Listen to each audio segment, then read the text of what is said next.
There is no hip tilt. Hip tilt. There is no twerk in this house.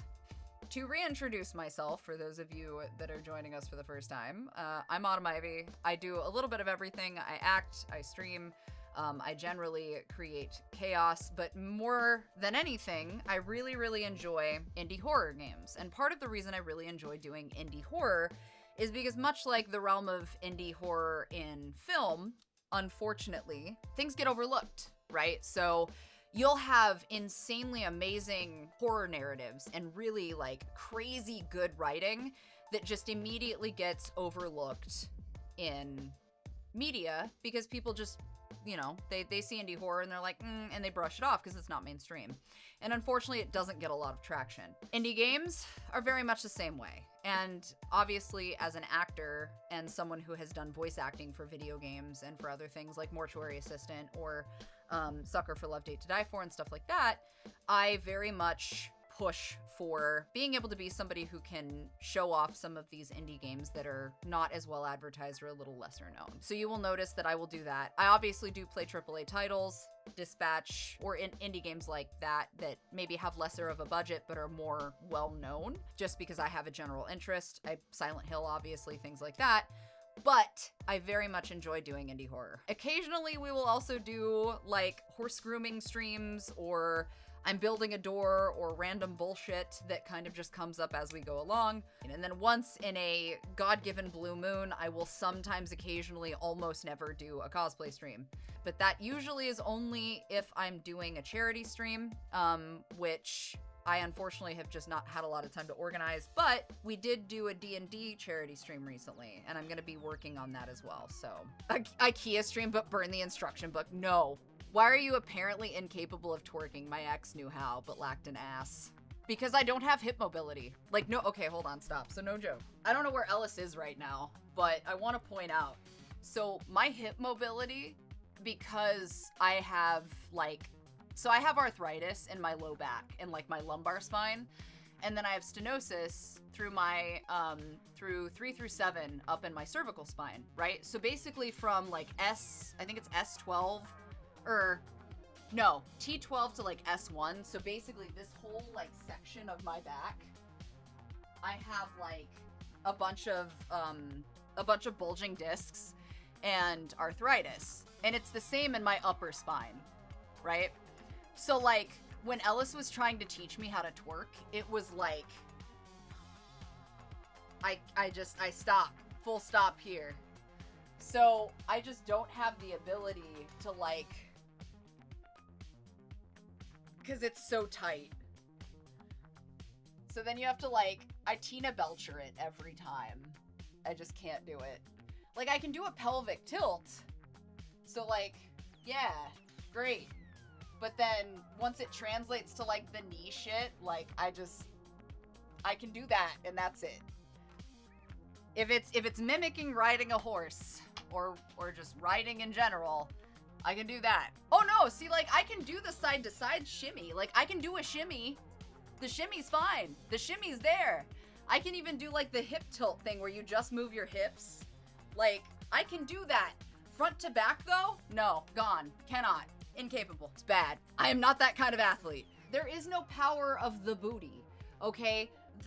Look, the booty is not the problem. This is not the problem. We have plenty of this at home. The problem is the hip tilt and the hip mobility that does not exist in lieu of the bulging discs. So there is no hip tilt. Hip tilt. There is no twerk in this house. So the problem is like, I feel like I didn't learn how to properly take care of myself with a lot of shit until I was older. Truth be told, and like, I guess like trigger warning, I don't know. When I was in my 21, 22, I was going through a lot of bullshit and I had dealt with some pretty severe stuff, and like, for a short period, I was a fucking alcoholic, but not like a party alcoholic. I was a sad, like, will kill a bottle of Jaeger in like a day and a half, max, kind of alcoholic, and that's what I did. I sat, I drank, I played World of Warcraft. I went to work. I came home. Like, I was not good. But, like, I think a lot of my damage was childhood going back up into it. And I had to kind of, like, maneuver myself into getting out of that headspace and not being okay. And that's where a lot of, like, I think a lot of people don't realize where the majority of, like, my 200+ pound weight came from when I was at that space. Most of that was, like, alcohol sugar weight.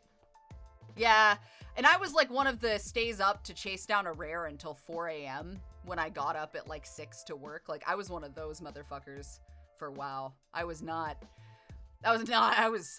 good. Sounds like a pretty normal WoW player.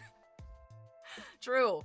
But, like, that's the thing, is it takes a lot of like, it takes a lot of acknowledgement and, like, self, like, I was in it, man, and I was super fucked up, and there was, like, the doctor kind of was dragging me on it and was like, look, dude, you're gonna kill yourself, and that's just how it's gonna go. So, like, I had to make the choice. I would have guessed Wizard 101. Look, Neopets was the start. RuneScape was the follow-up. Adventure Quest, though, was one of the beginnings, okay? White women want to pet bears. Although, on the other hand, men want to pet tiger cubs. Whoa, I also would like to pet tiger cub. Well, that's not true. I've had the chance to, like, pet an adult tiger, so I can't really say anything.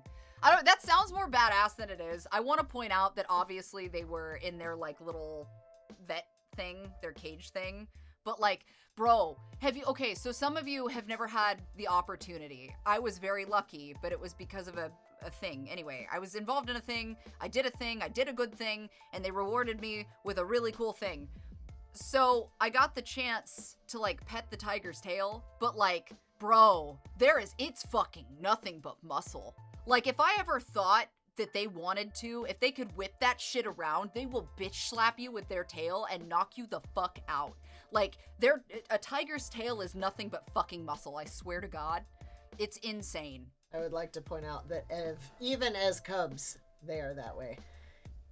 Ellis has gotten to pet tiger cubs. They are angry little balls of muscle. Leave them alone, they're great. Yeah. Lots of screaming. Yeah. Lots of screaming. You guys know that Five Nights at Freddy's 2 is coming out, right? Like, the film? So I have a question. I'm gonna go get some boxes, because I'm gonna have Ellis relist these. If we did the little boxes, would you guys want them? Like, I think I'm gonna have Ellis re-throw them up, because nobody wanted them, which was weird. Like, nobody was really into them. But Ellis made the Five Nights boxes for, like, the new crew. So I'm keeping this one, because I'm selfish and I really liked it. But Ellis made a bunch of these hand-painted Five Nights boxes. So we had Freddy, and then this is Chica's box. So obviously these are all the glam rock versions. We have Monty.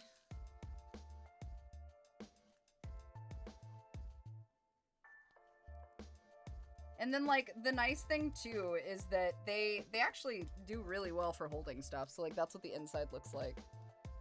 So, they're kind of cute little boxes. You can put, like, rings or jewelry and stuff. And then Roxanne. I like Roxanne's just because it's different. But Ellis hand-painted all of these. So, and again, like, you can put all kinds of stuff in them. So he did Roxanne, he did Chica, Monty. I'm keeping Freddy, so sorry, Freddy's not an option. But Ellis can absolutely make more. The boxes themselves were like, they're like $5, but then they took him anywhere from 2 to 2.5 hours depending on complexity. Like, obviously, Roxanne took him a little more because she had more to her. So I think they were listed at $30 each is what he had them at, between the paint cost, the cost plus taxes of the box themselves, and then, like, if you wanted anything added. So like little text, or if you want them, like, customized and stuff, I think it's like $5, but yeah, so I think $30 was the original cost of the boxes. Wait, I need to read that. If certain hostesses can show everything but their Arby's beef and cheddar on stream, I don't think your hips are gonna matter. I definitely thought that said their Arby's beef cannon, and I am now no longer going to imagine or reference something as anything less than an Arby's beef cannon. It sounds a lot more, like, eccentric that way. So, like, when you're advertising spicy materials, you're talking like, so, today I'm gonna show you guys my Arby's beef cannon. And then just, that's it. Stop! No! Arby beef cannon, new shirt design. Logo's just, we have the meats. I'll pay to get you to say that. Look, no, because here's the thing. I'm gonna start doing bullshit advertisements, okay? That's what you're gonna get. Everybody's like, oh, you do, you know, it's so spicy, you're so, whatever. And then they're like, but you also do voice acting. What kind do you do? And I'm gonna be like, oh, let me ship, like, I'm gonna shop you this commercial for the Arby's beef cannon. And that's it. Top 5 beef cannon moments of 2025. Bitches love cannons. Okay, so Harrison wrote the Arby's beef cannon. After a long time of riding up and down on the saddle, dealing with all the bulls and spending nights with strangers, you deserve to come home to the ultimate thing to feast on. And we have just the thing for you. 12 inches of sweet, succulent meat, hot and filled with white sauce, with all the trim bush leaf you could want, all fit within your fresh buns to be pressed together into one incredible moment. It will be the best 2 minutes of your life. Even the missus will get pleasure out of it. The Arby's Beef Cannon Panini Press, now available for just $69.67. Price before tax not available in South Carolina. White sauce sold separately. Why does that sound like a good commercial? No! Stop! Oh my god. Wait, hold on. Actually, I just thought of this. So Riley has made a handful of bumper stickers, and I need you to know that, like, they just did this. So Riley just did the Arby's beef cannon as a bumper sticker. Only second to one of my other favorites. Their sausages are just freeballing on the table. My wiener's on the loose and very upset. All of my other stuff, so the new shirt and then the Balder Whore Money shirt is also now up, both in t-shirt and tank top form, and then I will have stickers listed. I keep forgetting. The quality's actually really cool. I'm here for it. And then, so if you guys want to order that stuff, all of it's under autumnivy.com. And then everything, all of the tiers are 50% off right now on all of the other shit under autumnivyofficial.com. So you can check that out. What the fuck is wrong with you? Welcome to Mommy Milk. Are you thirsty after a big Arby's meat cannon? Come on in. We're Mommy's Milk will quench your thirst with this new addition, such as Muscle's Mommy's Juice and Muscle Mommy's Power Protein Milk. Just $3.99 for a small and $6.90 for a large. Come in today and make your mommy happy. Why can you guys pump out questionable commercials that fast? I would shame you if it weren't for the fact that you're here for that. No now with clam juice. Stop. Actually, yeah, the autism definitely helps. Being diagnosed autistic definitely puts that in.